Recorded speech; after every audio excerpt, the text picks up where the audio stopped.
Forever. Dog. Warning, the following podcast contains things that make good boys very uncomfortable. Danger, injuries, high-powered weapons, and most importantly, rude teens. It's Action Park with Class Action Park Director Seth Porges on today's podcast, The Ride.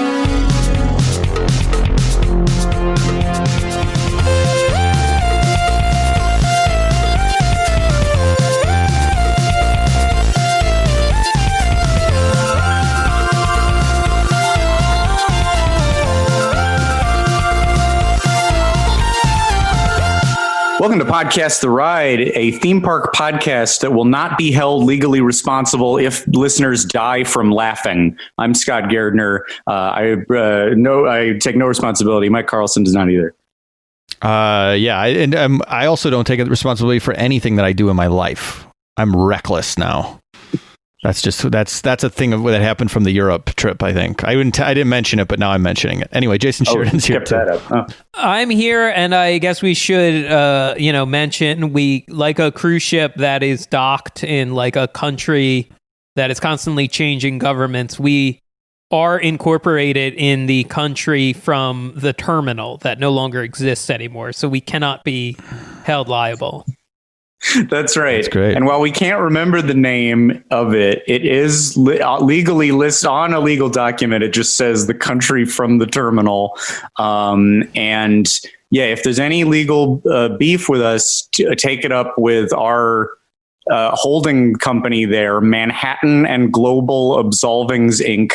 It is a completely legitimate company with a very fancy name, to take it up with them. We do have insurance, but we will not give you any of it.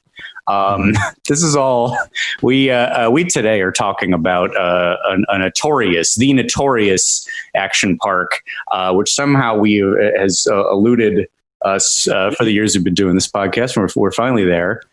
You know how it's eluded us? It's because it was so dangerous, and it's just I think the three of us, as you know, everyone, are good. We're too good. We would have been scared of this. Oh, we would have even be like, it would have just like not even, we wouldn't have acknowledged its existence because we would have never gone. My mother, I wasn't allowed to go to a normal water park. I don't know why. She would have like duct taped me to a chair to keep me from going.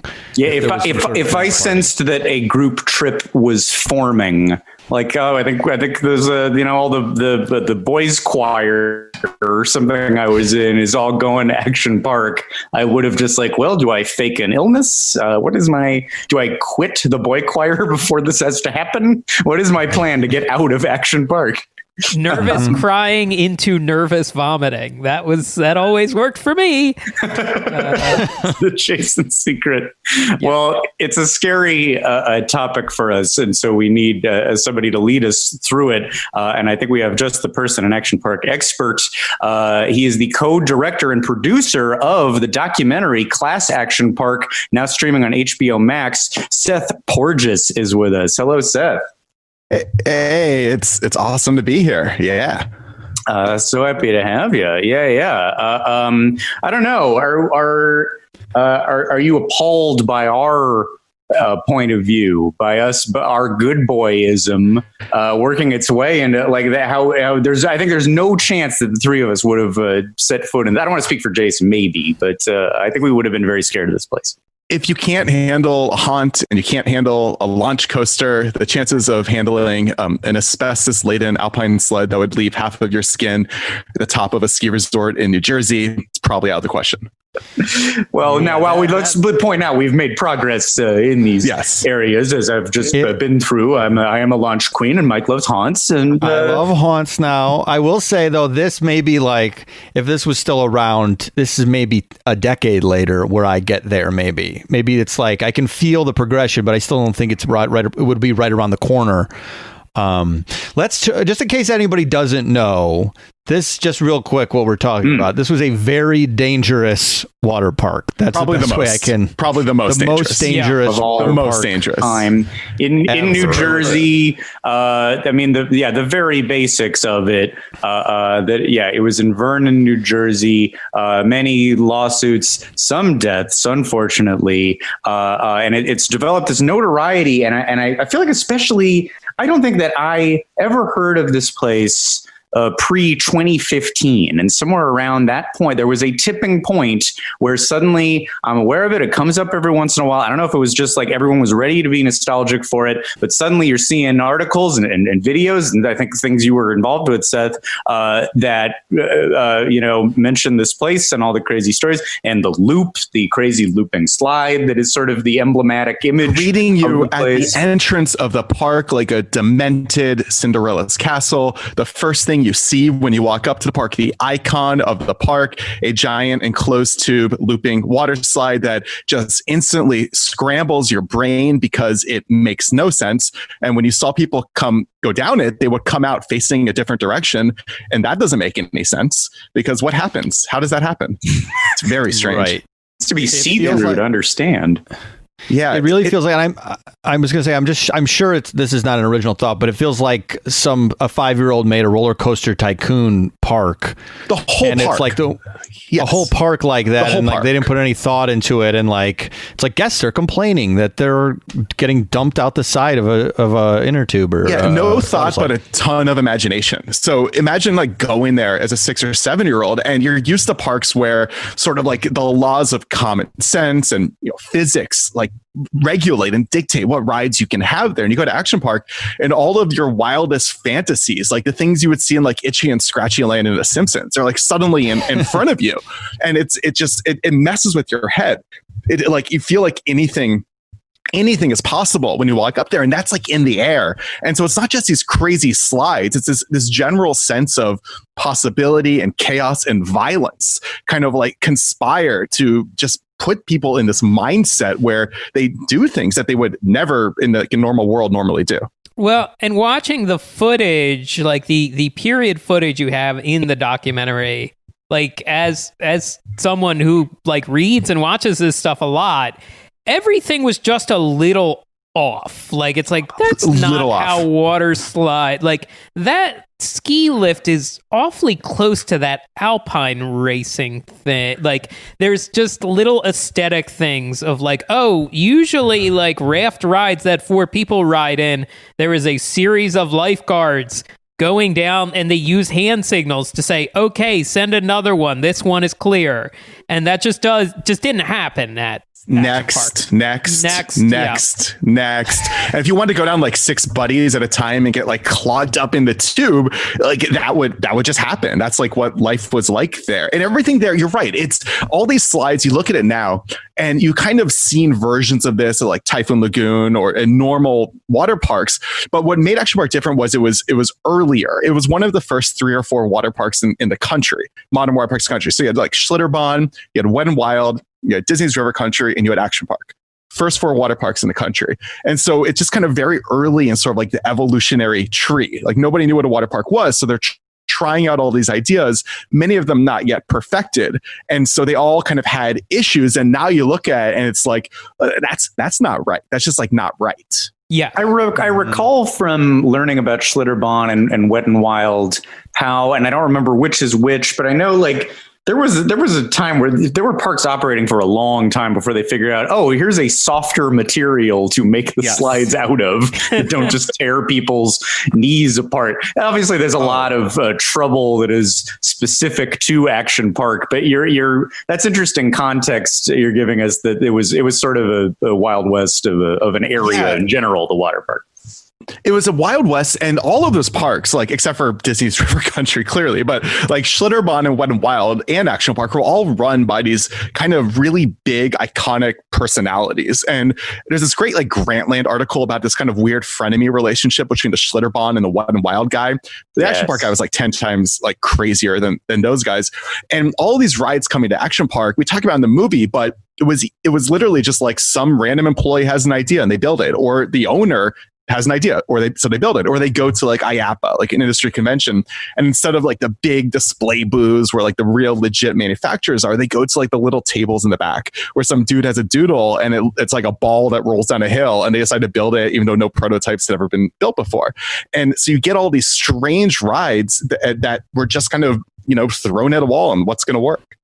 It's very like old timey Coney Island. The way when you see, we have to do an episode in some way, like actually getting specific about, like that weird footage you see where it's 20 people in full thick wardrobe, all like on like a vibrating floor, like being slammed against walls. I'd like to know what that is and where it comes from and what the hell happened. But it feels like, for the 1970s, when there are more polished Disney parks, it feels extremely like there's never been a park of any kind before. Yeah, it's like they're starting again. It's like, like this was decades after Disneyland. Disney World was already there. And this was in many ways like a direct response to the rise of Orlando as a theme park destination. Like the owner was literally saying to himself, like, okay, Orlando is all the way down there. We're right next to New York City. We're right next to Philadelphia. We're not that far from Boston. Like half the country is within like a day's drive of here. Why don't we build Disney World here?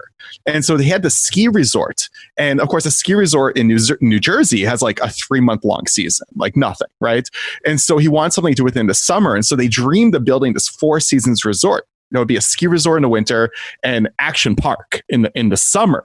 And in order to build it, they would, it was mostly funded via like a penny stock scam. So they would call up like grandmas eating dinner at their table saying, we're going to build Orlando in New Jersey. And that's how Action Park was built. Yeah, it's funny. The scam stuff is very interesting to me. Like, it's always interesting to us. It's like an evergreen topic on this show. But at the start of this documentary, I thought, Mulville, the guy behind Action Park, he was going to join the pantheon of like, John Binkowski, kind of the Hard Rock Park guy, kind of misguided, but like I was optimistic, or like David Hare, like completely delusional. But Mulville has a body count. The other guys don't have like blood, literal blood on their hands. Dubious claim to fame. Yeah, this is the second episode where the phrase near decapitation will be uttered, though. I mean, I think that's worth... But that was Dogpatch USA before David Hare. For all the things you could fault David Hare for, he didn't put up the wire that almost killed that when you guys guy. did the Dogpatch episode, I was just like so tense. Like, when are they going to get to the decapitation? Like, when's the decapitation coming? The answer was 2.5 hours in. Exactly. It's like, it's coming. It's like, when's the tripwire and off? And like, it has to come. It has to come. And when are they getting to the fireworks factory? yeah, exactly. When's the fireworks factory coming? Wait, so you knew about Dogpatch? So is this your interest in weird, shady, dangerous parks extends, I guess, beyond just Action Park? I got a shady theme. Do you guys know about Spree Park, by the way? This is no. Okay, it was this park in Germany, and it was like the only amusement park in East Germany during the Cold War. And then after the Cold War, it was purchased by this guy who used it as a vessel to ship large amounts of cocaine inside ride vehicles. So he'd be like transporting like carousel horses, and they'd just be like loaded with cocaine. It's like a totally wild story. Yeah. My God. That's wild. That's like what Robert Evans was doing on the set of Popeye with mannequins full of cocaine. Yeah. Is that right? I believe it was yeah. And then like hiding it in his trunks and having to falsify a letter from Henry Kissinger to that's a second gate one. There's a second gate episode clear, but there's a park, I think it's in Germany, that's built in a decommissioned nuclear reactor, like the Simpsons style, like smokestack is like the center of the park, and you're like in rides in the middle of it. Wild stuff out there, man. Do you know anything? Is it cool? Is it a good place? I hope it's cool and not very, very hot, honestly. It's probably much safer. Yeah. So do you have I'm going to assume the answer is yes. Do you have like sort of maybe a Mount Rushmore of these figures who have started these parks, because these people are fascinating. I think it's interesting because Walt's shadow looms large, and I think everyone in their own head thinks, I'm going to be the Walt Disney of New Jersey, or I'm going to be the Walt, like, that's always fascinating to me, how I think these people are reaching for that, like, ring. Yeah. Well, Gene Mulvihill, the guy who created Action Park, he was like trying, like, directly in many ways modeling. So what I like this, he was friends with Trump. And what I like to basically say is, like, when Trump decided he wanted to be like whatever politician, his friend Gene Mulvihill decided he wanted to be Walt Disney. So like the thought experiment is like really what would have happened if Trump had opened an amusement park. And I think that's like exactly how Action Park played out. But there's, we talked about in the movie how amusement parks, theme parks in particular, are kind of these like embodiments of these eccentric auteurs. Often people have like this vision for the world, like a petri dish maybe, for how they want the world to work. They want to create this little lab and they want to just like throw people into it. And Walt Disney had this like very specific idea of this like fantastical, very safe, tame place. You have Disneyland, and then Gene Mulvihill's vision was like anarchy and chaos and like Lord of the Flies, and that's what Action Park was. Right. Yeah. And his background seems like it's stock trader, insane pace, just like no rules. I mean, you basically detail all this in the movie. Yeah. But it really, he got his vision. It was realized. Yeah, he was this kind of, like Jordan Belfort era Wall Street kind of guy who was breaking all these rules. And that's kind of like par for the course of that time, that place. And he gets banned for life by the SEC. But prior to that, he had his hands in all sorts of businesses, and he kind of buys up these ski resorts for cheap and basically decides he's going to turn Vernon, New Jersey into this big time resort destination. And he quickly realizes that this like small town, if the SEC can't stop him, what's the town of Vernon going to do?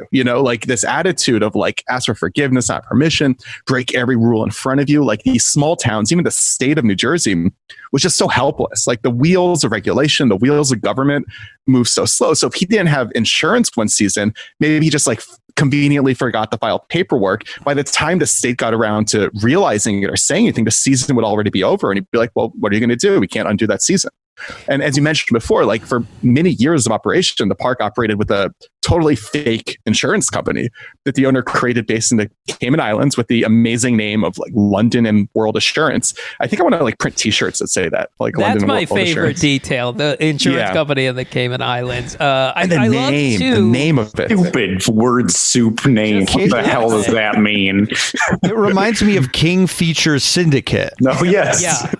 The company that owns all those comic strip characters. Something's fancy if you put a stuffy word like Crown or London in it. Yeah. I think it was like designed to be evocative of Lloyd's of London, clearly. So like some clerk in New Jersey is going through paper. It's like, that sounds like an insurance company, sort of, right? Yeah, for sure. You mentioned Trump, another character that briefly shows up in the documentary, and I appreciate it, you contextualizing New Jersey at the time of like Atlantic City had only gotten casino gambling legally, in the early 80s or late 70s or so. Early 70s. Yeah, and one of the first casinos on the boardwalk was the Playboy Club. So then Hefner opens the Playboy Club in North Jersey too, which it's kind of like North Jersey is always close to New York. It's always associated with being close to New York. A few years ago, I think Chris Christie started giving out casino permits for casinos in North Jersey while casinos were struggling in South Jersey. So like there is always shady business going on financially there. And in the 80s and 90s, you could go to Seaside Heights or you could go to Wildwood Beach and just bungee jump off a crane. Like that, what was under you was maybe a small plot of grass or just the beach, just the mile-long beach. Very brief story that is not in the movie that I don't think like anybody really knows. So the owner of the park, he had one of the first bungee towers of the sort at Action Park. It was actually sponsored by Snapple. It's called like the Snapple Bungee Tower or something. But he had partners and was investor in some other bungee towers along the Jersey Shore. And one, he was on like the outs with one of his business partners or investors. And so he planned an overnight Carmen Sandiego style heist of this bungee tower. So he literally in the dead of night steals an entire bungee tower from the Jersey Shore and then drives off with it. And the person like doesn't even know until the next morning the entire bungee tower is gone. Just stole the What thing. happened after that? What are you going to do about it? No, he was, this is who this guy was. So, so in 1994, towards the end of Action Park's life, MTV Beach House, Hampton's Beach House, they got like the grind around the pool, you know, all that stuff. The MTV wanted to build like a really stupid, ill-advised water slide that would go from the roof of the beach house into the beach house swimming pool. And they had like 4 days to get the beach house ready from when they took possession of it to when like the show began. So they're thinking like, who can we get to build this really shady water slide without permits, without zoning, without permission, with Action Park. So they call up Action Park, and Action Park, the whole team like drives from New Jersey to Long Island to the Hamptons and constructs this really shady water slide that went from the roof of the MTV Beach House into the pool. And if you look online at like videos and footage from the 94 Beach House, you can see this big Action Park sign they put next to the house. So like the best video is probably the one of Lisa Loeb performing. You just see this Action Park sign behind her in all of the B shots. But then the kicker to the story is, you know, the park, Gene, he had to supposedly like pay the lumber supplier in Long Island for the wood they were using to build it. And he just decided he wasn't going to. He basically was saying like, they're in Long Island, we're in New Jersey, what are they going to do about it? And apparently nothing. There's a whole documentary in just how much he just flaunts laws. Yes. Like I'm just kind of fascinated how that works, because I think we've talked a little bit about the show about, you know, we're following rules and everything. And the idea, I'm assuming that you touch on about 5% of Nothing. just the court cases and the lawsuits that he just ignores. And then like 90% of them do kind of go away. Like it seems like it. Yeah, nothing stuck. Everything went away. The park, when it shut down, it was never because of like legal reasons. It was bankruptcy. It was never like they suffered virtually no fines or citations their entire existence. Here's a great story. Okay, almost none of this is in the movie just because it's a 90. Yeah, it's a tight 90. Sure. You got to tell a story. Okay. Yeah, it can't be. Tell exactly. Exactly. So next to the park, you know, they had a parking lot, and connected to the parking lot was like a gate, and you can walk through that gate to this mom and pop restaurant. The mom and pop restaurant was closing, and McDonald's wanted to take over the site and build a McDonald's. Gene didn't want McDonald's to open up because he thought it would eat into all his concession sales. So what he does is he concocts a scheme. There's always a scheme. He sends like one of his kind of attack dog like lieutenants to a town council meeting, and he has them say the following. He says, here's what's going to happen if you allow McDonald's to open. We're going to shut the gate that allows people to walk from our parking lot to that restaurant. In order to get there, the first thing you got to know also is that a major highway ran through the middle of the park called Route 94. He says, what people are going to have to do is they're going to have to walk on Route 94 on icy roads in ski boots. They will slip, they will fall, they will die, and the blood will be on your hands if you allow McDonald's to open. And they did not allow McDonald's to open. Wow. That's crazy. And my first thought is like, not to get too political, you know, but like this is how Trump's running the government, of course. Like it's just like, fuck you, I don't care. And then like, are you telling me that Action Park is? Are you saying that Action Park is America? Is that what you're telling me? At least at the moment. But also, I will say, is for the first thought was Trump, but then I'm thinking, this isn't that dissimilar to what Disneyland did in Anaheim, where they were going to build a bridge from a new parking structure that was across from Harbor, and Disney wanted not to have a little area or an access point so people could go down on Harbor and go to those businesses. And Anaheim said no, they should be able to access those businesses, and Disney said fuck you, we're not building it. So it's not totally dissimilar. I think we keep coming across all this odd legality and like shysters and tricks with these, because theme parks are such massive undertakings. Like there's no way to get one made without at least a little sprinkling of shadiness, and maybe a giant bucket full of it. Yeah. You need like a little bit of Robert Moses in you, I think, to like get any of these places built. You just need to like steamroll over people. Well, it's and messy, P.T. man. Barnum, and not like Greatest Showman P.T. Barnum. Like maniac P.T. Barnum. Not singing and dancing Hugh Jackman P.T. Barnum. No, the other. the like racist lunatic P.T. Barnum. It's too different. But waiting for the sequel. Yeah.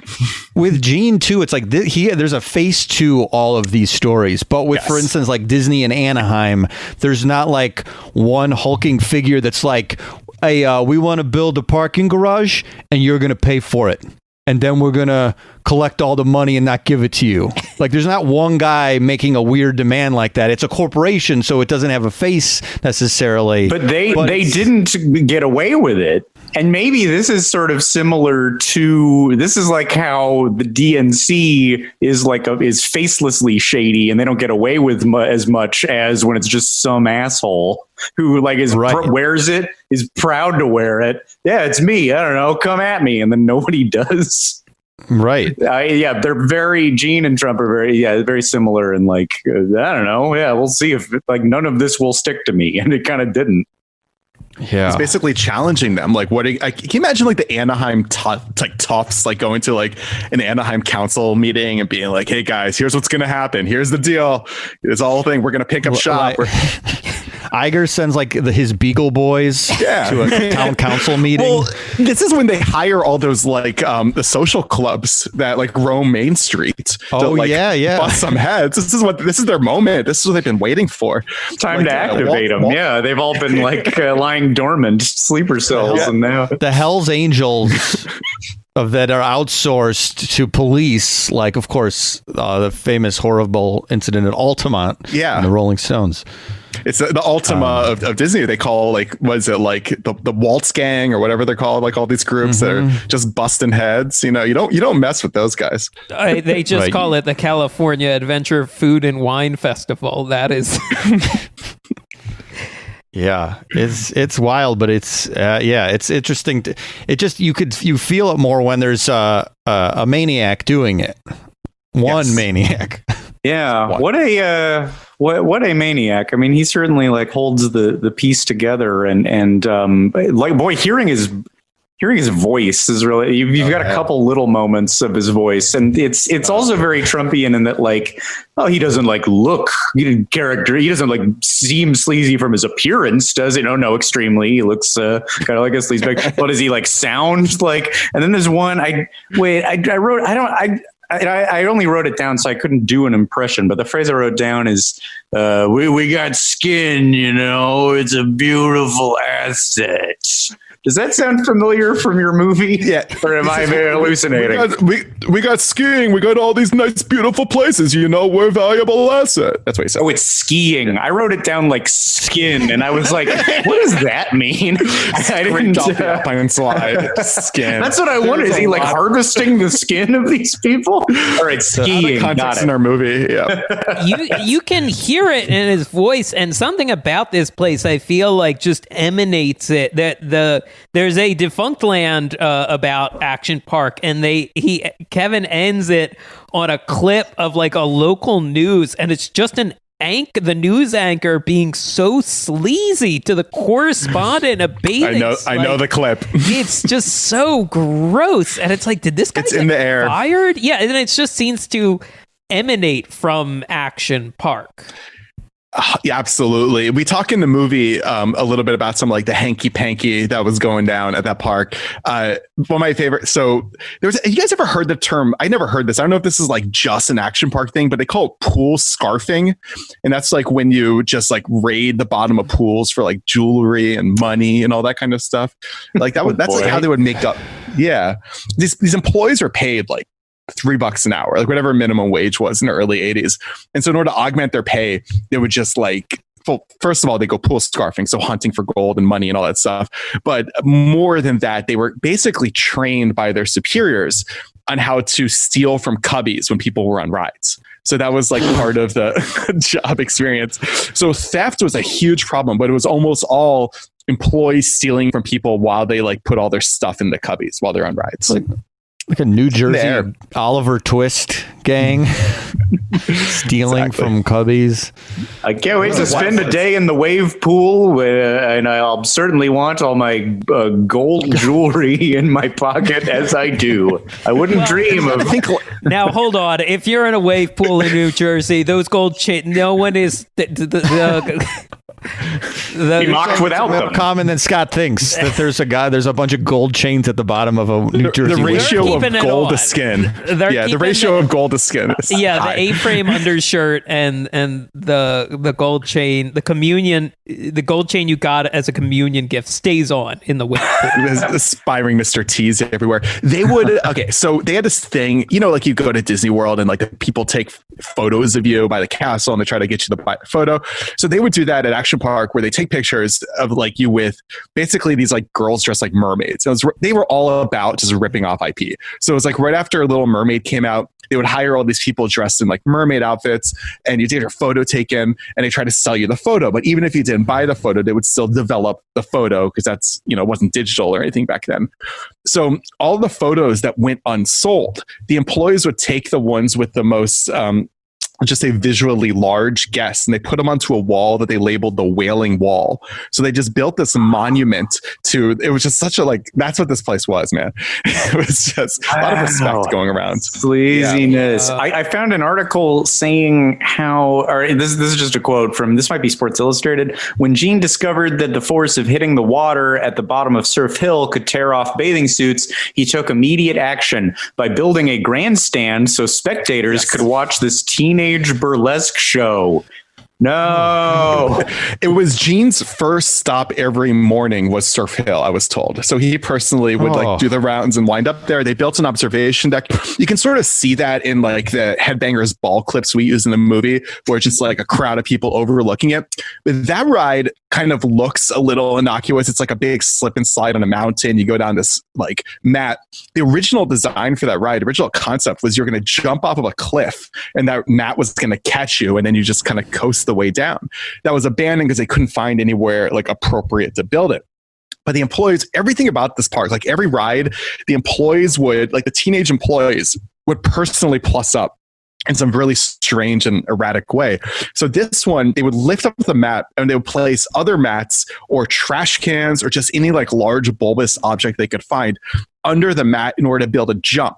So the last lane, far on the right, it was like 8 or 10 lanes of people racing down this hill. They would just build up and get more and more air until a guest eventually broke their neck, as it happened.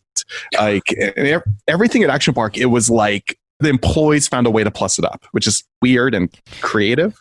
The laws It's of like- physics still apply, and that just makes the teenage employees furious. I know. The only rules that anyone has to follow at Action Park. Yeah. When you're saying all these stories, it's like if somebody was like, well, hey, tell me, like, why did Rome fall? And they would be like, oh, well, there was this water park and they sort of just pushed everything went too far. And like, obviously, like, it couldn't sustain past that. Everyone just lost their minds. You know how like movies are given some weird title in other countries that's like sort of vaguely related, but it's a little different. So I was in like Paris when Trainwreck came out and the poster called it Crazy Amy, which was terrible and offensive. But they always have like some title, like a little bit different, the foreign titles. I just imagine that like other countries, if they release their movie, they're going to call it like America Park or something, like Park America. How do we quickly translate what's so crazy? Like, what's the spirit that this is tapping into? It's exactly America like Park. America. Oh my That's the God. best title, probably the most accurate know. description. And they go, oh, yeah, we know exactly what that is. We don't even need to see it. We know. Are you telling me Action Park is a metaphor for America? Because again, I just don't see it. I don't see it. I don't want to. I want the listeners to view it themselves and decide. I would never Decide draw for conclusions yourselves. for them. But if any of our listeners have just started college and are looking for an essay to write and need a thesis, this might be a good one. I was just gonna say, like, I got so nervous watching this because I was really putting myself, and I said at the start of the show, like, I was not allowed to go to my friend's water park birthday when I was 15, 14, 13. It would happen every year. And my mom, we would like, oh, we're busy. I'd have to say like, we're busy that day. And I'd be like, because my mom thought this was too dangerous for me to do, especially with a group of kids. And the kid whose birthday was, they were a little crazy. They were a little reckless. One of the kids had a BB gun. And this whole thing just gave me anxiety. And there's so many stories about like, fond memories of it. I can't see it being possible for me. Then quick role play. I'm you and you're your mom. Hey, there's a change of venue of that birthday party this year. This year, they want to do it at Action Park. Well, what is that? That's like this. I mean, it's a water park, but it's, there's like a slide that loops all the way. Like there's like a full, it does goes upside down. Okay, you're not going to that. Tell Brian that it's our anniversary and we're all doing something that day. But I told him that a month ago, and I wouldn't go watch him show off his BB gun. Okay, well, tell him it's the anniversary of when we first started dating. That was our marriage anniversary. This is our dating anniversary. But I used that when he wanted me to come over and he wanted to show me Mae West level sensuality on a black and white VHS. All right, tell him we're celebrating the bicentennial. Years later from that. Tell him we're late to it. We're 15 years too late. Tell him you died. Tell him that you plan to commit suicide very soon. I think this is not this is accurate to what would happen. I think oftentimes then I would just be like, well, you call and tell his mom. And she'd be like, okay. And she would? Yeah. Of course, if she listens to this, she is going to dispute the story. That we know. Well, the anniversary is absolutely correct. That part is absolutely 100% correct. And everything else is... It's all hypothetical. We're imagining if you went to Action Park. But yeah, so... What a place to spend an anniversary. Yeah. What a place to spend an anniversary. What was your danger tolerance as a child going on rides and water slides? I loved the thrills. I did. I really love the thrills, but it's so weird. I went to Action Park at like a super young age. So it's kind of hard when you're 6 or 7 years old to tell the difference between the artificial danger, like the imagineered story danger of like Tower of Terror, where, oh my God, these ghosts are attacking you and your elevator's crashing, versus like the actual danger of a place like Action Park. And that's why it's such a mind scramble and like messes with you so much. It's because you go there really young, you're told these things are dangerous, but like that thrill isn't, it's an illusion. And at Action Park, it was like super real. And I think when you're young, you really can't tell the difference. So you think like it's just like going on a roller coaster, and it's within the confines of like a gated amusement park, which is a place you kind of take for granted is going to be safe. So all these things at Action Park were effectively like extreme sports within the perceived safety of an amusement park. And that's what made it so strange, I think. But even then, I went on a bunch of rides there, but there were ones I wouldn't touch, ones I couldn't touch because, they like the speedboats. I think you had to be like 16 or have a good fake ID to ride. And I think we should talk about the speedboats for a second too. Yeah, that's I don't know about those really. Was Gene selling fake IDs as a side business? Oh, somebody had. Okay, all the teenagers there had hustle. So like this park, it wasn't just employed by 16 years old, which was like kind of common for regional amusement parks and like fairs and whatnot. It was managed by them, except for the really, really top people. Like the people who would manage like the entire section of the park would be 16 or 17 years old. So they all had hustles. They all had schemes. There were a lot of like pot plants growing up on the mountain. The people who would be in charge of kind of like reservations at the hotels would just like pretend like rooms were booked, and then they'd live in those rooms and throw parties in them. Like everybody kind of had a hustle. They would, scarf the bottom of the pool for gold jewelry and stuff, kick a little up top, and then throw parties with the rest of it. It was a fun place. It's a fun place.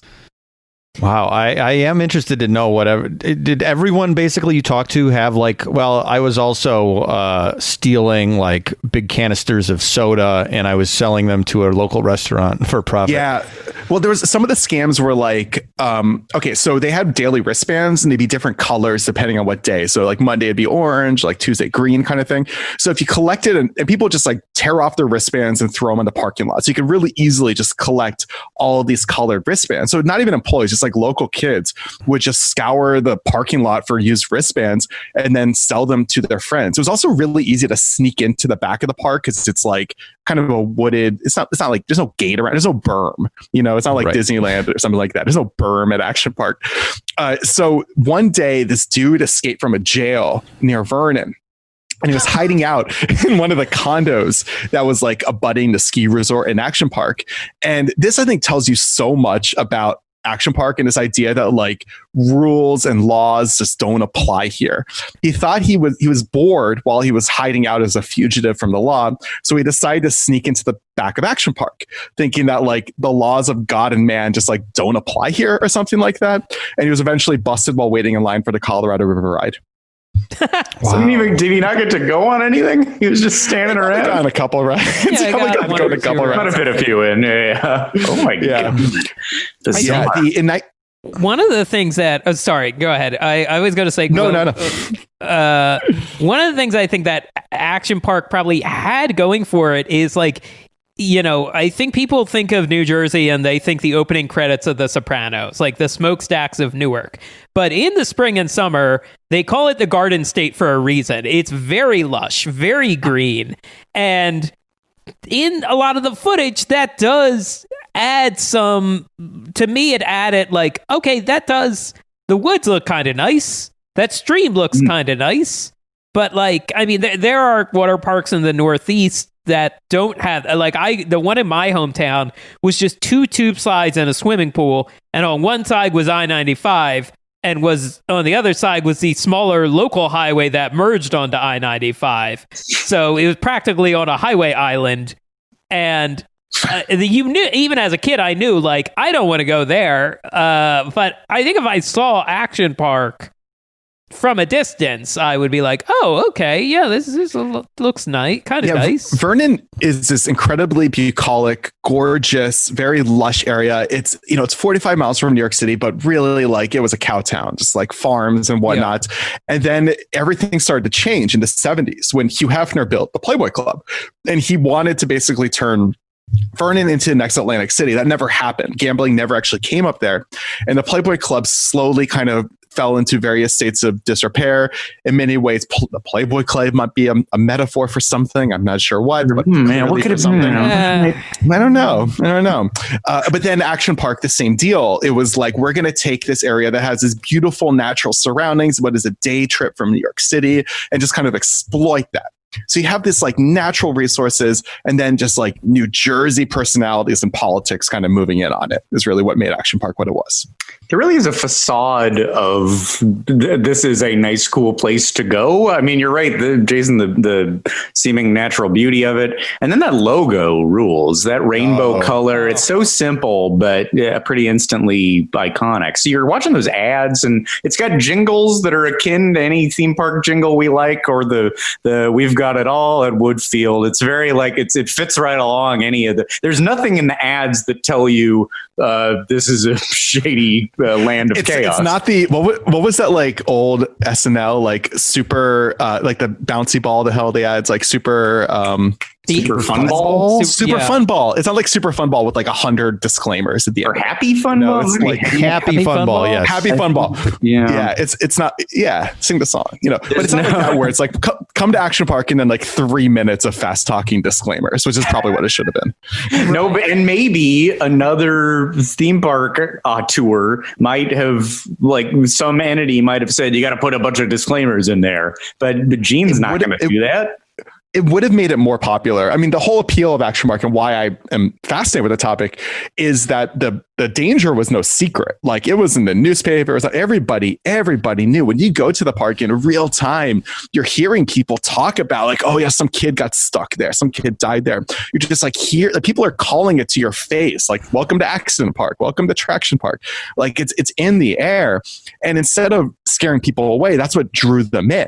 And that's what's so strange and I think amazing about Action Park was what happens when not only is the danger draw people in, but then how do people act when they're in this environment where they know it's dangerous and they know there are no rules. And that's really like, it's not just any one thing. It's not just, this is a dangerous ride. This is a dangerous ride and people know it's dangerous and they know they can do things they shouldn't be allowed to do on it, is what made Action Park what it was. To again bring up a sketch analogy, it reminds me of the Mr. Show sketch Thrill World, where it's alternating between, I wonder if this was Action Park inspired, where you're alternating between news reports about all of the calamity and death occurring at Thrill World on the Devastator, and then switching back and forth between that and ads for the Devastator, and the line only grows as it goes. It's not a deterrent. It pulls people there's in. Almost like no chance that one of those writers like isn't from the tri-state area and went, you know, it's like it's so weird how the kind of cultural entrails of Action Park, like Judd Apatow tweeted that the screaming that Steve Carell makes when he gets like waxed in 40-year-old virgin was inspired by the screaming he would hear when people were having their wounds treated at the Alpine Slide Shed. It's just like this. Whoa! Wow! It's like wild and crazy. Yeah, like you have to imagine. I love the thing that is amazing about Action Park is this thing that really shaped this generation of kids from the tri-state area in no small way. Like, showed them how the world works or doesn't work. Like, traumatized them. Like, you know, push them to their limits. Maybe built their confidence. Did all these formative, better or worse things to millions and millions of kids, and many of them, like, they don't really, it doesn't, never comes up. And I think that's why once Action Park kind of enters the cultural milieu, it kind of has these legs, because all of these people are like, oh yeah, that I absolutely went there, and that, you know, here's a scar. Like, I met Cory Booker, the senator from New Jersey. I met Cory Booker, and he tweets about Action Park every once in a while. And I mentioned it to him, and he just starts lifting up his pant leg and showing me his scars from like the Alpine slide. Like, it's just like millions and millions of people like have these experiences, and it's just kind of like this hidden trauma in the tri-state area. Well, and there's that ball, the I forget the name man and ball of it. and ball. Yeah, the metal ball that someone got inside and rolled downhill and rolled onto the highway. Fiberglass ball. Fiberglass, excuse me. Yes. I watched that 80s romantic comedy a few weeks ago, Take Me Home Tonight, and that is a major plot point in that movie, a fiberglass ball that rolls out of control, that is an act of bravery for someone to get into. And would you have gotten in the man in the ball and the ball, Jason? I think even I have my limits. The man in the ball. Come on, Jason, get in the ball. Get in the man in the ball and the ball. What are you? Don't want to. Even cool, just hearing the highway that cuts through the park is what.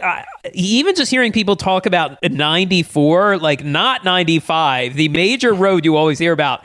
I-95 going through New Jersey, and it's like, wait, what? There's a 94? Like that seemed off to me. That made me uneasy. Just like, oh, gosh. So about that. So Route 94 kind of cut the park in half. You had Waterworld on one side, that's all the water side, then Motor World on the other, that's like the speedboats and the racing cars and whatnot. And in order to get between them, they had this real rickety, shady monorail type thing. They'd be like sitting on a bench, and it would take you over the highway. And Gathard told us a story that didn't end up in the movie, when a friend of his, or maybe it was him, I can't recall, was on that thing, and it broke down. It broke down over the road and caught on fire. And either his friend or somebody had to jump down like into the middle of the busy highway because their monorail car was on fire as they're trying to go between Waterworld and Motorworld. So that's Action Park. And that wasn't in the movie. That was not in the movie. That was on the cutting room floor. Just to give you guys a sense. I just want to give anybody a sense if they don't know anything about this or anything about the movie. That story is not in the movie. That is not even a significant enough event to make it into the movie. The Action Park Gladiator Challenge. You want to talk about IP ripoffs? That was a ripoff. That was American not licensed. Gladiators ripoff, where guests could just joust large men. A jacked up dude named Turbo. Yeah, they just hired, like, this was kind of that peak steroid bodybuilder, like, you know, WWF blowing up era. And Action Park was a huge hangout for like steroid freaks and bodybuilders. So many of the stories, especially the ones involving fights from the security guards, involved just like jacked bodybuilders. And so they hired all these like local jacked up steroidal dudes, gave them names like Turbo and Nitro.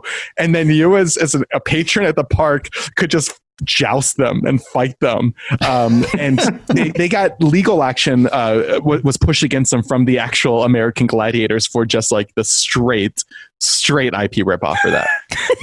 This is, I think, is my favorite thing that's there. And I found this is from a newspaper at the time promoting it.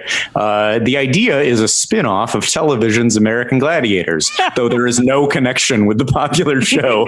Well, I don't know if it is a spin-off. There's another blank off word you might use. It might be a more. Are you allowed to just do that? Are we allowed to like spin things out? Italy, movie land. I guess you could say the park we just did at our European trip spun a lot of different things off. They're full of great spin-offs, yes. Yeah. And then a couple of paragraphs later, the Gladiators attraction is run by Michael and Vince Mancuso, former bodybuilders. They end up being a former bodybuilder. Like, that's not a, like you can build your body anytime. There's no license that's revoked. What happened? Why aren't they bodybuilders anymore? Restraining orders or any number of bannings. You can do this, just not in New Jersey. You got to go over the state line if you want to lift a weight. It feels like you could just like go in the morning and be like, hey, I got a couple strong guys. Can we have guests fight them tonight? And he'd be like, yeah. Gene would be like, fine. Okay. Which part of the park? Sometimes they would you get the feeling like they're almost asking for like these big fights and melees. Like fights would happen nonstop. Like the security guards we spoke to were just like, every day, just fights everywhere you look. People would stand up in the middle of the Colorado River ride after the rafts bump into each other and just like have at it.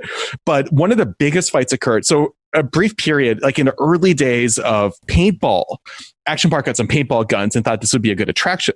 So they decided to orchestrate. Now they had a lot of guests coming in from the city, meaning like New York.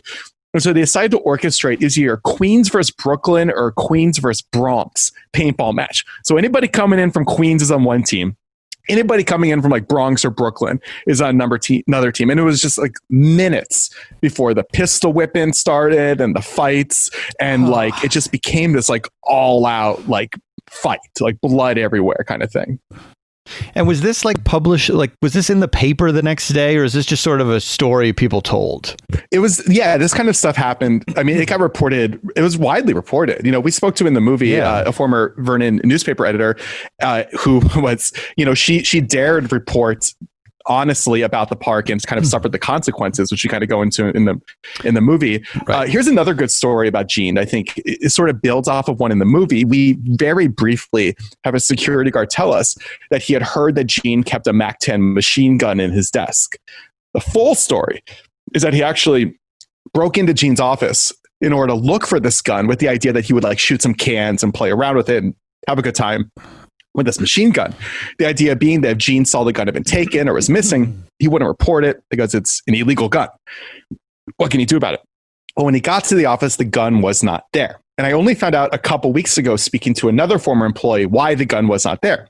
The other employee basically told me that he had the exact same idea just before this dude had actually broken into Gene's office, found the gun, shot up a bunch of cans, like had a good time, stole a bunch of Gene's ammo, and that he's pretty sure one of the guards who broke in with him stole the gun, and that's why it wasn't there. So So plenty of people were going after Gene's gun, and his door was left unlocked. Yeah, everybody knew. And Gene also had a panic button in his desk, and nobody knew what it went to. It didn't go to the local police. Like nobody knew where this panic button went to. Some local toughs, his Beagle Boy, Gene's Beagle Boys, former bodybuilders. To the Knights of Columbus club. You know what I mean. I would pay money to know what that panic button went to.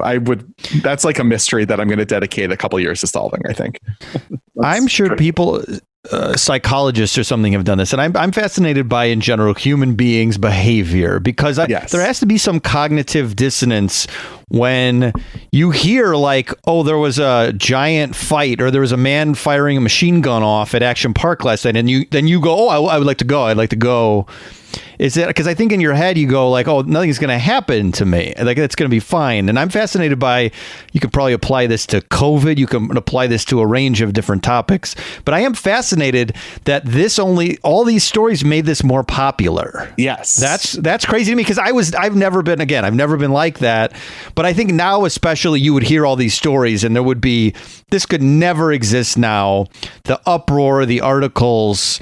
Like, it would be shut down in 2 seconds. And I do think more people would be like, oh my God, that sounds crazy. There's unlicensed gladiator fights happening. That's not the real Turbo. It's not the real Turbo. But I think it's interesting to say that, because I think so you yourself would be like, this was a death trap. I'm not going anywhere near that. So the place became self-selective, so that like no good boys were going there. It was only bad boys. It was a park just like full to the brim of bad boys who were going there. And then like, what happens when you have a park that's nothing but bad boys? That's action. Right. Well, now it would be bad boys and vlogger, like influence, like, people going to get stuff on camera. Yeah. Right. Oh, yeah. Can I get an incident? Yes. And the 2 million views that will follow if I catch one. Oh, they're just going to go. Today they go there without a mask just for like the clicks on their TikTok or something, like, owning the libs or something. I don't know. The park is still open, and it's actually kind of a cool place now. Mountain Creek, a lot of some of the old rides are still there, but like they're, modified a little. Like the Colorado River ride, you have to wear like a lacrosse style face mask because so many people were smashing their faces against this cave. That ride, by the way, super important in the history of fake rock, I will say. The Colorado River ride. So it was, so they were really early to gunite, which is one of the fake rock materials. Basically get like a hose and you spray this stuff, and when it dries onto like a wire frame, and it becomes rock. And they were, I think, very likely the very first water park to use gunite in like any capacity. And so Gene himself was like super obsessed with this and would just spray shit, building these massive like rides. And so he was really intimately involved with the construction of most of these rides. We talk about in the movie, but oftentimes these rides ideas would come in and be somewhat tame, and then he'd get his hands on them and he'd like plus them up in his own weird way and make them just kind of truly insane. So the Colorado River ride was initially going to be something like a lazy river, like a gentle day with your family on a raft kind of ride.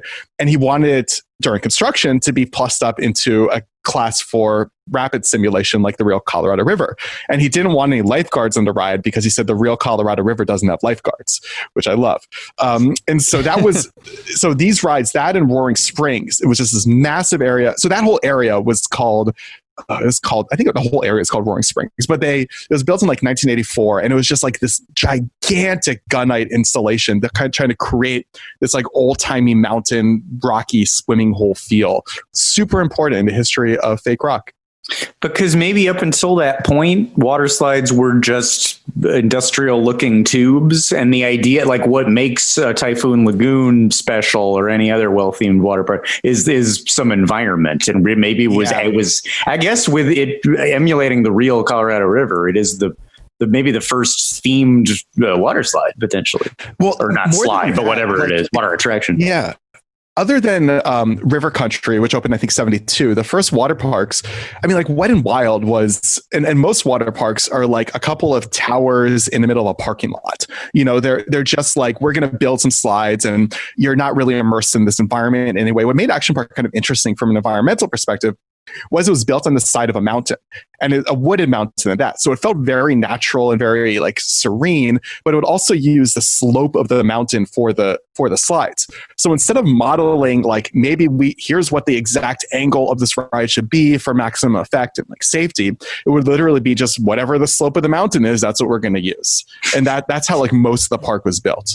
Wow. And it used just the real bodies of water that were there in some cases, which was a true shock to the system for people to just splash down and hit real, like chillingly cold water. Chillingly cold water. And it was shaded natural water too. So those areas, and that area, that's where like the Tarzan Swing was and Cannonball Falls, that was open until like 2 years ago. So that's stuff you could still do until pretty recently. Yeah. With the same, with no restrictions, essentially. Yeah, well, I mean, back then they were just like throwing kids off 10. Well, okay, Tarzan Swing is not a ride that's like innately dangerous unless a lot of people like slip and lose a hold of the handle and like hit their head against the platform they're jumping off of. That would happen all the time. But like in theory, you're like on a rope and you're swinging into a pool of water. If you do it safely, you're fine. The real thing that made Tarzan Swing so notorious was just like the atmosphere. Because like 100 people from New Jersey are looking at you and just taunting you and making fun of you and screaming at you. And so even if you weren't like a big enough kid to go on like the speed boats or the looping water slide, you could still probably go into Tarzan Swing and still get like a taste of what this park was all about. And I think that's why Tarzan Swing is so infamous and kind of lives on so much in the imagination, because everybody could go into Tarzan Swing, not just like the bigger kids. Yeah. I mean, they had stuff like that at River Country, but it was a simulation of the old swimming hole. You know, there are plenty of lakes and ponds that do have a rope swing, you know, in the Northeast that do have that kind of rope swing that you can go into a body of water of varying coldness. And River Country was like, you know, non-chlorinated, famously, like fed from the waterways around Disney, and they had rope swings and everything. But it's Florida, it's Orlando. That water is like bath water, you know? It's just constantly cooking. You know, so my this is like in my blood. My mom actually grew up on an old timey swimming hole water park. So that's like that was like her upbringing in the Ozarks in Missouri. She grew up living and working on one of those kind of like swimming hole with like a Tarzan Swing water park. And, you know, that's all there was until the late 70s when like Schlitterbahn and Action Park opened and tried to kind of commoditize these really like naturally occurring organic like places. That's what it was. Yeah. Yeah. And I mean, River Country was open, I think it was 76, like 2 years before Action Park. And obviously a much bigger budget, much more Imagineered. But you see the way the slides look, and they're pretty small at that point. And you see, like, this is what fiberglass, like, slides, this is what it looks like. And it does not look like that at Action Park. No. And they would test things. I mean, they would test things in a way that you knew it was safe by the time, because it was Disney, you know, Disney had decades of experience making rides and like testing rides. Action Park's testing process was, let's send some dummies down and hope they're not decapitated. And if they're not decapitated, we'll wave $100 bills in the air and then send employees down. And then we'll work out the kinks that way. That was how they would test rides. And somebody corrected me though. Only the older kids were given $100. They've got more body. They're taller, so you give them more money. What's not clear about that? Yes. Can you guys imagine? That loop. I'm sorry. What were you saying, Mike? No, I was going to say, if you were saying about the loop, I was just thinking about being this tall and going on that loop, and it would I would come out twisted into a cartoon pretzel, like I would be like half all wrapped size. up like a present, like compacted. It hurt. Yeah. I'm trying to remember in the movie. I was just going to say, was there anything Gene was like, whoa, too far? No, he was probably the most like to the right of the curve of anybody at the park, you know, so everybody under him was like trying to temper his instincts to be like, hey, maybe we shouldn't do this. And he was the guy who was like, yeah, we're just going to do it. It's going to be great. It's going to be so much fun. And that was thing. And it's such an interesting, that's why his character is so interesting, because he was this, fairly well-off, like Wall Street outcast who just like really immersed himself into like playing roller coaster tycoon and like coming up with these novel ideas. It's something strange about that. So is it literally true that the loop, because it's said somewhere in the documentary that the Cannonball Loop looks like somebody just did it as a doodle on a napkin and then that was built. And that was what happened, right? Like Gene drew one of the slide loops and then it happened, because that's what's so striking. I remember when I first saw it, as some thumbnail to click on, it seemed fake. It looks like an onion thing. It looks Photoshoppy, the actual photo of the slide in reality. It looks like Itchy and Scratchy Land. It looks like something like Beyond the Simpsons or like Life is Hell back in the day. It was Gene himself who drew basically a circle and a cocktail napkin. And the only thing that comes to mind, it's like in the Hudsucker Proxy. It's like a circle napkin. And it's like, for kids. What else? What could go wrong? That's probably the most upsetting thing in the documentary is the phrase teeth pad in the loop. Second, the only other competition might be pond filled with gasoline and snakes. Yeah, and dead fish too. And dead fish. Yeah. Oh. But they had to put a pad in the loop to cushion people, but then people kept coming out with cuts and abrasions, and then they looked at the pad and it was covered with loose teeth. Yes, and it's like a Lovecraftian monster. So you go through it and the teeth would just like eat into you, which is nightmare fuel. Just terrifying. Yeah. It's the worst place in the world. The top of that loop. That is the literal worst spot you can be, I think.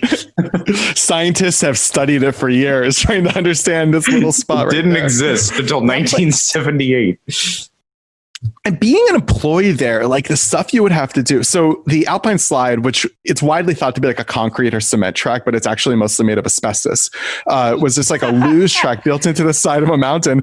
And you take this cart and you go to the top on a ski lift. And as we talk about in the movie, it was a pretty regular practice for people to knock their carts off their ski lift and attempt to hit people below them as like a sick game of target practice, because why not?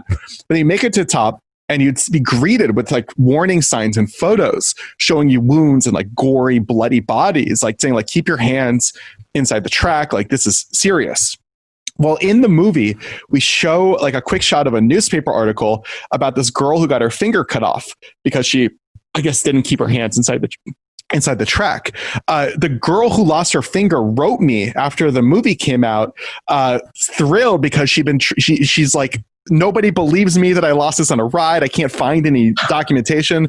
And she sent me a video of her fingerless hand. Just like she told me she got a $9,000 payout for that. But she was like super excited to have her missing finger make a cameo in the movie. Very strange. The Alpine Slide.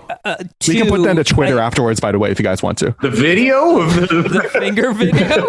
Yeah, she said I could share it if you guys want the finger. If the audience demands it.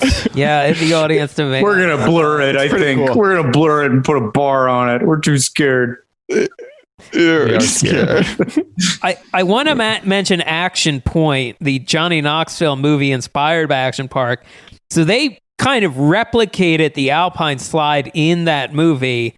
And first off, Johnny Knoxville said making that movie was the most injured he ever got. And the story goes that like on the Alpine Slide, he flew off it, landed on his face, went to the hospital. They checked him out, gave him the okay to go home. He went home, blew his nose, and his left eye popped out of his head. So even the recreation of the Alpine Slide was like dropping people. Did the worst damage ever done to Johnny Knoxville? Yeah, a man who gets damaged every point of Johnny Knoxville. Oh my god, yeah, he got messed up making that movie, like really messed up. Jeez, and I saw some article where he detailed some of that and said like, and it wasn't worth it because the movie didn't do good. It didn't do fucked up. I think I didn't get hurt at all. One thing that's odd to me in general about the places where people got injured and in fact killed.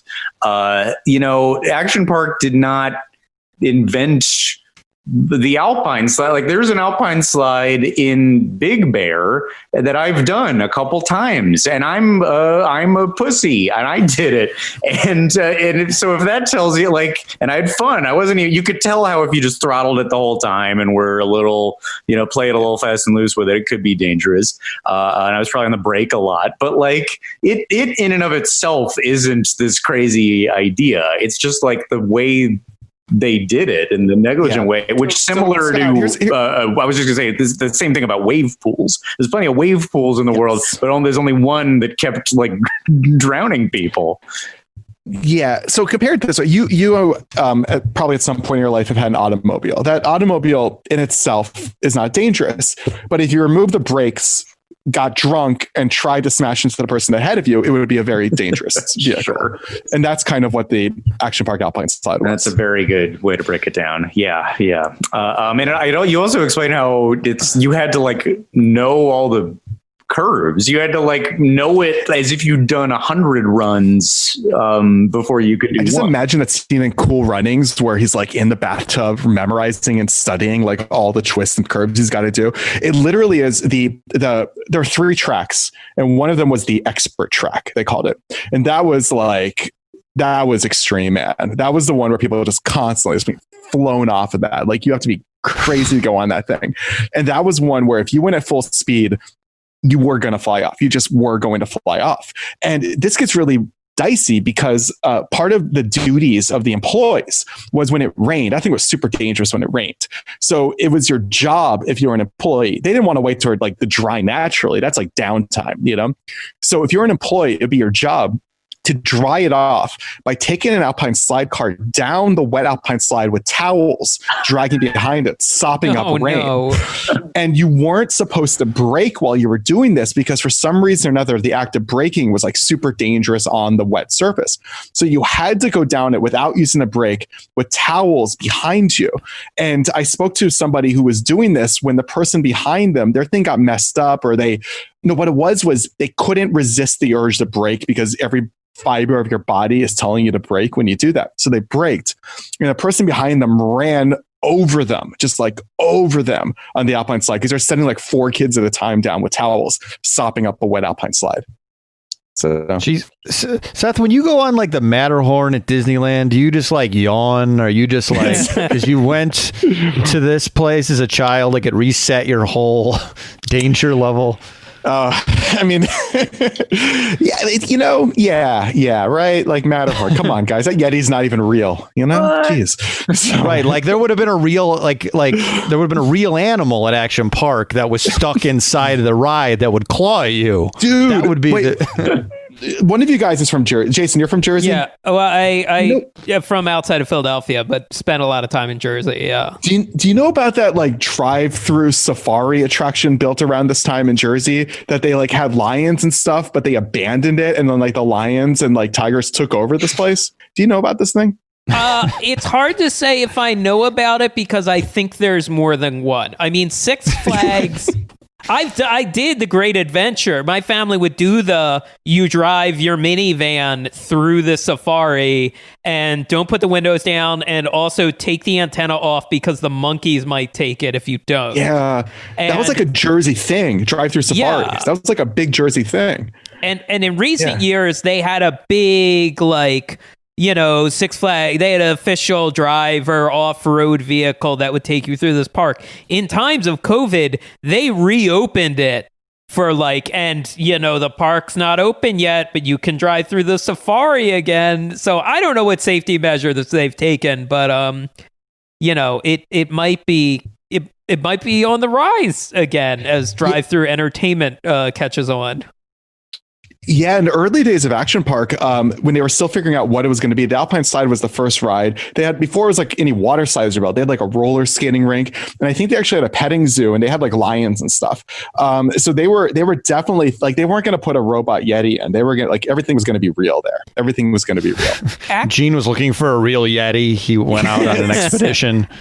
He was going to find the Jersey Devil. The Jersey Devil was going to be the main draw.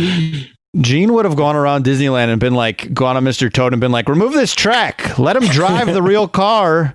through the ride. What the fuck is this? Like, and then there's every ride. I assume he would have real pitchforks. People could reach up and grab them, ram them into the other vehicles. Actually going to hell. Yeah, let's summon up some demons in here for real. Let's get a crooked priest. I got a guy. Got a Ouija board over here, guys. Let's do this. Yeah, let's This haunted mansion himself. Yeah. Turn it up to 400 degrees. Get it to oven temp. Action Park is the real life version of the Jurassic Park line about like if the Pirates of the Caribbean breaks down, the pirates don't eat the tourists. Like if the Alpine slide breaks down, you will get destroyed. There's like no chance Michael Crichton didn't go to Action Park, right? Like Westworld and Jurassic Park, like half of the Michael Crichton canon is theme parks that go wrong. Like he went to Action Park, right? Huh. That's like he was probably born in the 40s or 50s. He would have been a little older, maybe. This was all born from, I don't know, this timeline might not be right because Westworld was maybe up, but I like to imagine that it was his entire body of work was born from doing the Tarzan swing and a bunch of Jersey meatheads yelling, "You fucking pussy!" And he splashed hard and everybody booed him and made fun of him. And he's like, "I'll show you. I'll become one of the great authors of the century." 38-year-old man doing the Tarzan swing, getting yelled at. The first scene in his biopic is him wiping out a Tarzan swing and just trying to get his comeuppance. The thing nobody talks about Action Park, this is going to be kind of gross, is it became like super popular super quickly. They started running TV ads and then they got up to 15,000 people on a busy day, like 1 million people a year. And it was this regional park and they didn't have enough bathrooms. So there was like a multi-year period in which they just didn't have the infrastructure to deal with all of the waste. And so people were just like shitting everywhere. So I had former employees tell me they had to like clean out the grottos and the caves. And everywhere you'd look, there'd just be like shits, like everywhere. Oh. And that was like a big job for all the teenagers. They like hosing down the Alpine slide. Really disgusting. Eventually they added more bathrooms though. That's good. Eventually. The food it's like in Roller Coaster Tycoon when you don't have enough bathrooms and like weird things start to happen. It's just like that. Right. Yeah. He sits in the coaster but car. Like it doesn't all the footage you have of a guy manning a grill or it looks disgusting. Like I love eating garbage, but the food cooking footage is so unpleasant and it's crazy that like how do you pronounce his name again? The head of Mulvihill. That he like Silvio or Paulie Walnuts was obsessed with community festival. Like that was another odd layer of him is that like he loved throwing the German festival, Polish festival, Irish festival. And putting on the lederhosen? Like that was such a weird detail about this guy. Yeah, actually, it was kind of historically significant, some of the things he did in that regard. They opened up one of the first microbreweries in the country, and they'll claim they kind of kickstarted the microbrewery, whatever. But he went to Germany, and he had an entire brewery dismantled and shipped to New Jersey, including the brewmaster. They would claim that everything but the water came from Germany. And according to the book put out just a couple months ago by the owner's son, the brewmaster they brought in had previously been Hitler's personal brewmaster. That too? If this park couldn't be any more cursed. It's just wild. Which if they should have just leaned into, like it's a crazy extreme place and just Hitler's brewmaster, and you think that's a clever name, and they'll say no, it isn't. It's descriptive. It's accurate. It is true.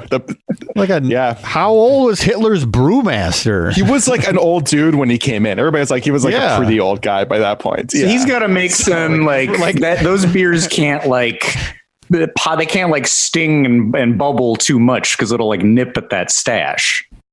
He probably had to go a little mellower. Stash proof beer. I've used this joke I think on the show before, but it's like Emperor. I assume Hitler's brewmaster was like Emperor Palpatine on Exegol in the last Star Wars movie with the crane, kind of like moving him around, just keeping him alive because he needs to brew more beer and making beer with lightning bolts. Scene. Yes. that scene, that had to have been somebody who like just rode Forbidden Journey and was like, that's what moves the Emperor, like a cuckoo arm or whatever it's called. Like that's it. Oh, there. the ride. Yes. Yeah. So J.J. Abrams was interested in the cuckoo arm technology, and he was like, we're gonna put a cuckoo arm attached that's to Emperor a cuckoo Palpatine. arm. It's totally a cuckoo arm, isn't it? Well, I think or saw like the corner of the DVD box of Prometheus, saw like a Giger drawing, like just out of the corner of the eye, and it's like, oh, that's good, that's cool. Here, base it on my vague memory of this art. Base it on the thing, the DVD box. What rides would you guys have gone on? Like actually gone on any of them? That's what I was thinking about the whole time. The Tarzan Swing I might do now. As a kid, I would have been freaked out because I was freaked out of that high dive as a kid. I could barely go off the regular diving board. Yeah, I could not dive at all as a kid. Now I might do it. Alpine slide, the easy, whatever the safest version, I might have tried, but that's still, I don't know. Yeah, that one's dangerous. I like the idea of the Colorado River, and maybe today I would do whatever version of it there is. But back then, it seems kind of deceptively. I really like that aspect that you can choose your own adventure, that there's different paths. I think like that as a water slide or water attraction asset is cool, and that would make me want. But boy, I also feel like I might just slam my head on those innovative fake rocks. Yeah. And you don't really get to choose, like physics chooses for you typically.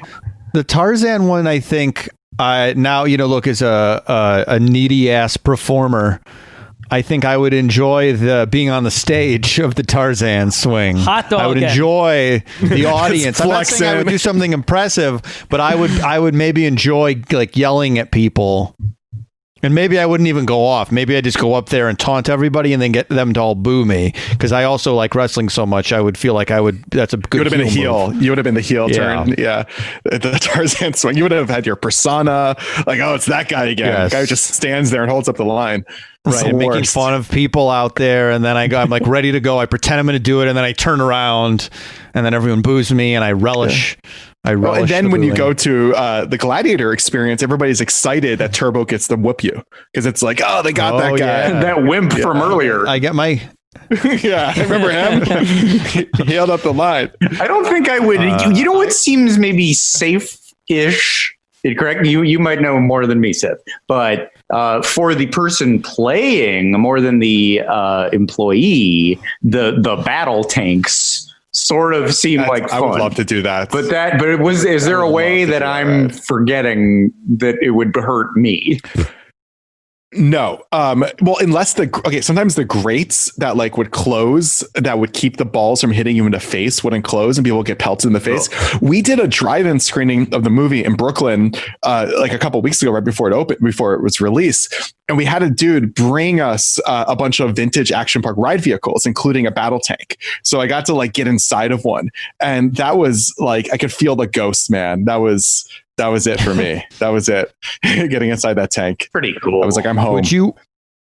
We talk a lot about owning pieces of the park. Would you want to own one of the battle tanks and display it proudly? Oh, there's like a weird kind of underground collector scene. It's not like the the Disneyland collector scene like at the Van Eden Gallery or anything. But there's people who collect old Action Park ride vehicles because something strange happened when the park shut down. I'm going to get my timeline and my story mixed up here. So like, don't scream at me. But this one dude like bought up all of the Motor World ride vehicles. So the speedboats, the Lola cars, which were the racing cars, the tanks, and they sat in this like storage container in Vernon for like 20 years or so until I want to say 2015. He just sold them all at once. So just a couple of years ago, all these collectors started getting their hands on all of these rides. So I've been in touch with like a half dozen people who have battle tanks, so speedboats, so Lola cars. Wow. And so we had a couple come to the screening. It was amazing. Just wild stuff. Do these fetch a lot of money on an aftermarket? I assume they fetch a lot of money, but is it how crazy does it get? Do you know? I think it's closer to what the value of that would be as like a 40-year-old speedboat than like as a nostalgia item. I think it's like a couple $1,000. But I think you can get them to work is what's cool. Like a Disney, you're buying like a Space Mountain car. You can't actually ride that. If you're buying like an Action Park battle tank and you get it fixed up, you can actually ride that. I think that's what makes it much cooler. Now I'm afraid I'm going to see one of those coming down my street, firing at people who voted for the whoever they didn't vote for. With like on fire tennis balls. It's just Leno. If it's in the it's just in our area, yeah. He's got an airplane hangar full of old Action Park ride vehicles. I'm sure. Oh my God. Whatever the East Coast equivalent of Jay Leno is, just collects this stuff. It's weird. Yeah. Speaking of vehicles, super speedboats. I have the Wikipedia in front of me. The super speedboats were set up in a small pond known by park staff to be heavily infested with snakes. Yes. Yeah. Yes, that was true. Good nobody thing. died on that ride, at least. So no one died, but that's a big moment in the documentary where the woman who was a lifeguard talks about how one speedboat did not slow down, went on top of the other speedboat, and that's where the reference. She was very concerned that the person underneath was going to be decapitated, and they just got a little cut, little. Well, bleeding. The prop propeller, the motor was cutting into their neck, and she was worried the hair, like whatever mullet this guy had, because the era was going to get pulled up into this thing and get like scalped or something. But that ride was nuts, and that position we talked about briefly in the movie, but being a lifeguard on that ride was the worst job. That was like you're being punished. Nobody likes you. You're not connected. You're like not part of the cool kid clique. You're the lifeguard on the speedboats, because if you had to pull somebody out, you're diving into a pond just like full of snakes and oil, just like snakes and oil. God. So snakes and oil. Do we know what has like changed like in the local government now there that would prevent snakes and oil being in a pond that people would have to go in? I honestly feel like there's no law on the books against that. So, I feel like I don't think there's a law about that. So you could probably get away with that. By the way, so interesting. Snakes and oil is what evil Ringo Starr wishes. Snakes and oil, everyone. Snakes and oil. They got a both from the snake, oil salesman. I don't know. There's something. Oh yeah, not snake oil. It's not. You misheard me. It's not snake oil in the water. It's snake and oil. Snake, oil sales. The oil's not from the guys, snake. You filled this. Yeah, we filled the pond up with the wrong stuff, guys. Sorry. That was the big revelation for me in the documentary. Because I think I first heard about it on the Best Show, hearing Tom Sharpling talk about Traction Park and the looping water slide and all the stories about that. But it didn't dawn on me that the town not only it wasn't that they ignored it, they full on tolerated it, and it brought a bunch of money into the town. Yes. Imagine this park's been open, not just the park, but the ski resort prior to that had been open for, 15 whatever years, more than that, and just dominates the local economy. It's the biggest employer in town, all the foot traffic, kind of 1 million people a year, just shopping at your stores, paying your tolls, whatever it's going to be. What do you do if that shuts down? What do you do? And it's like the factory leaving town is what it'd be like. So that resulted in, I think, a very high level of risk tolerance, we'll say, from the town for what the park had to offer. It's so funny that it wasn't just we like having a park here, just take the snakes and oil out of the water. Just make a few changes. Why not?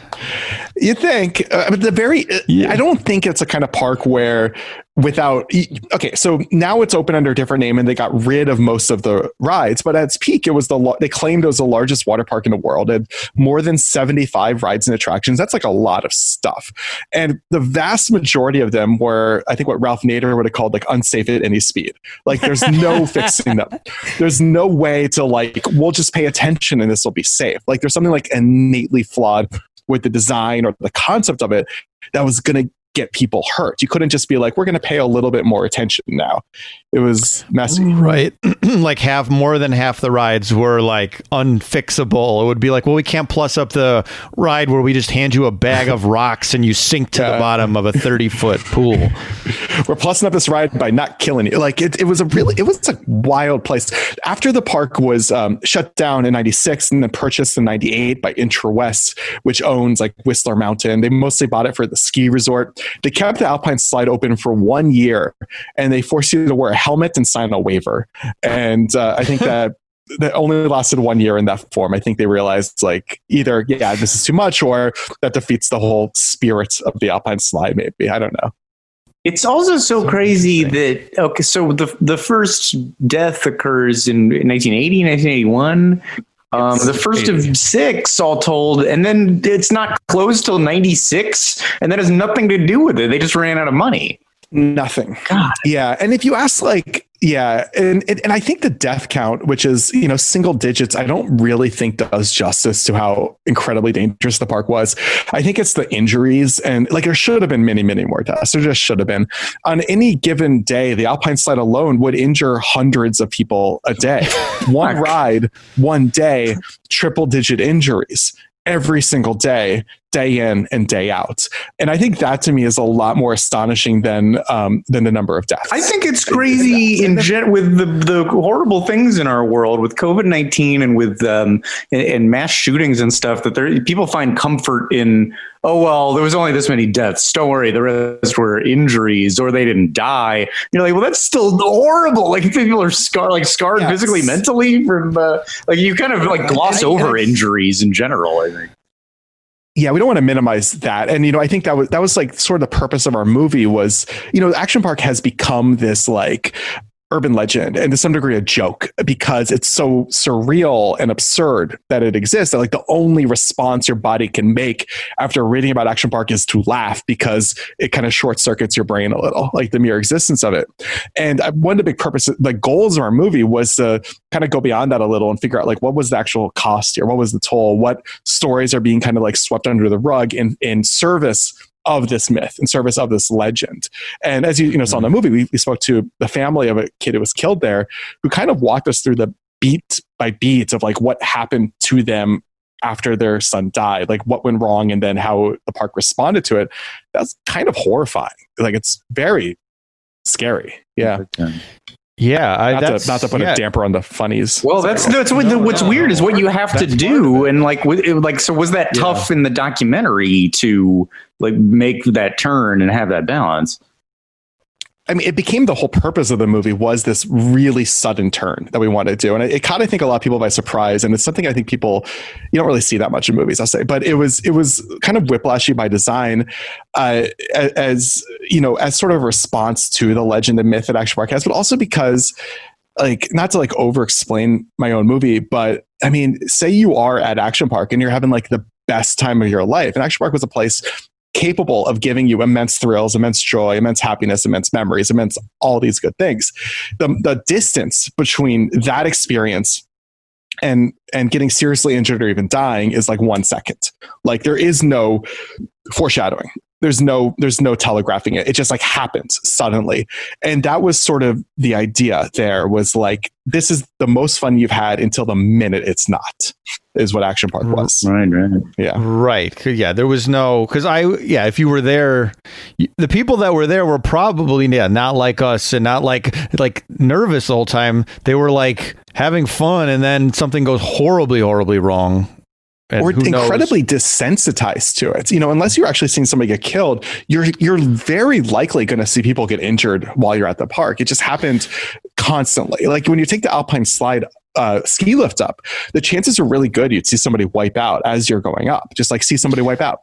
That would happen. That's what I was saying earlier. I'm fascinated by human behavior like that. And I think you can apply it to like COVID and masks, and you can apply it to. Are you telling me that Action Park is a metaphor for COVID? Is that what you're telling me? I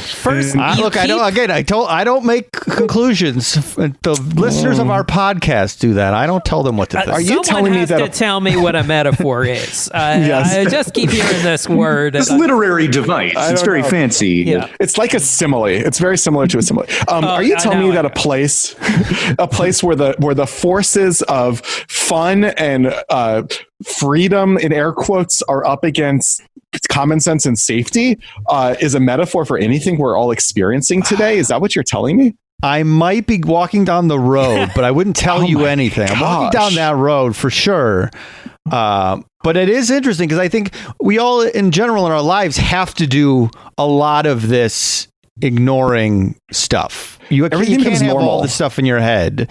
But like this is just general, like whether it's the chance of you, I don't know, getting in a car accident or something like this. You just have to put all this stuff out of your mind. But to see constant accidents and you're like, okay, I'm going to go on that ride now. Choose to go to a hot spot, essentially, of accidents and injury potential. Yeah. That's like a supercharged version of what I'm saying, where you just have to sort of put out the fact that like something bad is going to happen to all of us at some time. But we just got to go on with life. That's what's so interesting about Action Park is for people who aren't from the area, this seems like this crazy, absurd, how could this possibly have existed thing? But the people who grew up there, it was so normal. It was just so normal. And that is what's so weird to me about it is I think the whole state of New Jersey, I think, like, is super into this movie because it gives them this like validation to like see how tough we are. This is what we grew up with. But it wasn't just that. I mean, New Jersey was weird New Jersey. It was a weird place. And even if you weren't from New Jersey, like just growing up in the 80s, people were doing stupid stuff and like getting hurt and running around. And today, everything about that seems so foreign and so absurd because we have like cell phones now and kids aren't like nobody's outside period now, but and just how normal this all was. And it wasn't just like the injuries and whatnot at Action Park. Working at Action Park, you're in this small cow town, suddenly becomes this major tourist destination, 1 million people a year coming in. And just the things that happen when that many people come in and what you're exposed to. So there's employees, it's gonna get dark, I'm sorry guys, but so there's like employees who I spoke to, like they're 15, 16 years old, they're working the front gate. There was an oil tanker upturned, like had an accident, like right outside the gates of the park. And the cab got trapped underneath the tanker. And they couldn't use the jaws of life to get the guy out because it would have sparked and caused an explosion. So these like teenage employers are watching this guy who just like knows he's about to die. And like how, like what that does to you. And now they laugh about it and they joke about it because there's like really no other response the human body is just like capable of doing when faced with that, while still going on with your life, while still, waking up in the morning and like going through your life. Right. So, our brains do gymnastics a lot of times, either to just mask like crazy trauma like that, or just, if it's just like you're normally at a park where people are flying off the slide, you go, that guy got hurt really bad. Never, here I go.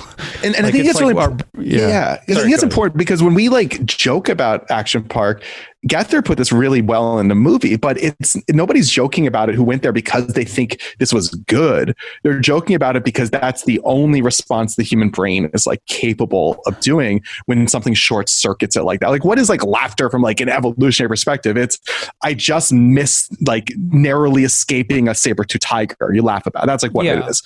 And I think that bit of like, and it's such a weird, strange type of laughter that is sort of, not really as common as like, designed comedy and things that are designed to make you laugh are, that kind of tap into that same instinct are, but it's there and it's present and it's real. And I think it's like, it's so weird. And that's what makes Action Park like such an unshakable topic to me, is that it kind of elicits that sort of laughter response. Well, it seems like a lot of the people in the documentary are tacitly acknowledging the old adage about like tragedy plus time is comedy. Yes, 100%. But then there are plenty of people in the documentary who it's just, well, no, it's just tragedy plus time is just that it's just more tragedy. I just Yes. keep thinking about the tragedy, you know? Tragedy plus time plus like a little bit of distance. Like if it wasn't you or somebody super close to you, I think is what it was. Yes. Yeah. It's a weird place. Well, the the Mulvihills have a comment on all this. The son who wrote a book and kind of was attempted to be front and center when they tried to do the park again, and he's kind of kept the legend alive. I think this is also from the Sports Illustrated article. He says, as for the people who died, I'm sure Dad has gone and looked for each and every one of them to say he's sorry. All right. Yeah, sure. That's true. Yeah, Okay. a bit. That settles that. He certainly seemed like an apologetic man in his day to day. Declined to participate. He's like, what if he's in heaven trying to sue these people more? I'm suing you under heaven laws. So this wasn't a movie. Oh man, the stories that kind of just filled my inbox after the movie came out. So we talk in a movie about how if you manage to sue, manage to win, like Gene just wouldn't pay unless the U.S. Marshals literally collected the money. A lawyer reached out to me who was like a client who had that happen to him, and how they had to get the U.S. Marshals to show up, but they had this big problem because the U.S. Marshals collected. They literally went from like ticket booth to ticket booth collecting cash and put it into a duffel bag. But a duffel bag was the U.S. Marshal duffel bag, and they weren't allowed to hand over U.S. Marshal property. So this lawyer had to like go window shopping until he found another duffel bag to stuff all this cash into, and then get to the bank and like try to deposit like $500,000 whatever in cash. Wild story. Wow. Do you have enough? You've given us a lot of stuff that's not in the movie, but now that you're getting all these stories, do you have enough for like a follow-up as far as just a movie full of stories? I mean, yeah, there's a movie full of stories, but what's the story? You know? So right. Yeah. It's at least supplemental material on a DVD or Blu-ray release. Oh man, if only we had like DVDs with supplemental material, I would have had so much fun with this. Yes, there was a lot. Really. It just seems like this is going to sound corny, but like everyone who went had a story. Everybody who went had a story, or like 10, and like yeah, it was right. And it's so weird. Like you look at like the Wikipedia page and like the stories that kind of become the Action Park lore and the Action Park canon. And just like, that's just like such a tip of the iceberg. And most of those come from a couple like weird New Jersey articles. That's like patient zero, like ground zero for most of the Action Park lore was like Weird New Jersey's coverage. If you look at the citations on the wiki page, it's like 90% Weird New Jersey stuff is like all it is. And that's just talking to a couple employees for those articles. You talk to any employee, they have just as many stories. And now after the movie came out, I was invited to these secret Facebook groups that are all former Action Park employees, and there's like 1,000 people in them, and it's just like gold, man. It's gold. It's wild stuff. Yeah. I was goofing a little bit on the Valencia teens who run Six Flags Magic Mountain, but they look like saints and angels, I think, compared to very level precision operating. I'm going to thank those Valencia teens next time I see them. Yeah, and I don't want to bash the teens who work there. I mean, they were all put in a tough spot. Yeah, and yeah, they were just living their lives. They were coming of age. They were doing their thing. I don't think anybody can like blame the 15-year-old kid for all the stuff that's going on around them. It just becomes normal.